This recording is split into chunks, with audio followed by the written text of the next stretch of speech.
حضرت شیخ عبدالحق محدث دہلوی رحمۃ اللہ علیہ نے ایک بڑا عجیب واقعہ لکھا ہے کہ ایک مرتبہ دہلی میں قحط پڑا، جس کی وجہ سے بارش کے گرنے کا سلسلہ بند ہو گیا،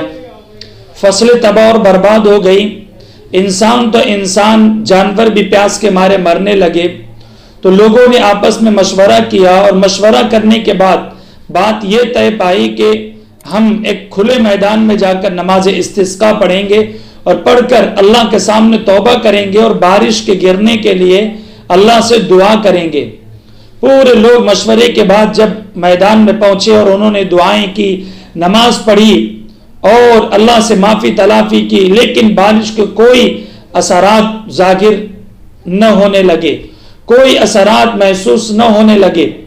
کہ جس کی وجہ سے بارش گرنے کے امکانات بڑھ جائے۔ یہ معاملہ چل رہا تھا کہ وہاں سے ایک نوجوان گزرا، اس نے دیکھا کہ بہت سارے لوگ یہاں پر جمع ہوئے ہیں۔ اس نے اپنی سواری کو رکایا اور رکا کر وہ وہاں گیا، لوگوں سے معلومات لی کہ یہاں کیوں جمع ہوئے ہیں۔ لوگوں نے کہا کہ قحط پڑا ہوا ہے، بارش نہیں ہو رہی ہے، فصلیں تباہ اور برباد ہے، کھانے کے لالے پڑ گئے ہیں، انسان تو انسان، چرند اور پرند، حیوانات اور نباتات، یہ سارے کے سارے مر رہے ہیں پیاس کی وجہ سے، بھوک کی وجہ سے، اور ہم سب یہاں پر اکٹھے جمع ہوئے ہیں تاکہ اللہ سے بارش کے لیے دعائیں کرے، لیکن ہم کافی دیر سے رو رہے ہیں، بارش گرنے کا نام نہیں لے رہی ہے۔ نوجوان نے جب یہ بات سنی تو کہا رک جاؤ، اور پھر وہ اپنی سواری کے پاس گیا۔ اس سواری پر ایک خاتون بیٹھی ہوئی تھی، اس نوجوان نے اس خاتون کے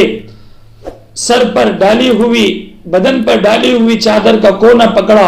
اور دعا کرنا شروع کی۔ جیسے ہی دعا کی 2 سے 3 منٹ گزرے کہ بارش برسنا شروع ہو گئی۔ لوگ اس کے پاس گئے اور جا کر اس سے پوچھا کہ تم نے کون سا عمل کیا، کیا وہ بات تھی کہ ہم اتنی دیر سے رو رہے ہیں لیکن بارش نہیں گر رہی ہے، اور تم نے 2 سے 3 منٹ کی دعا کی اور اللہ نے بارش کے برسانے کا انتظام کر دیا اور بارش برس رہی، ہمیں بھی بتاؤ۔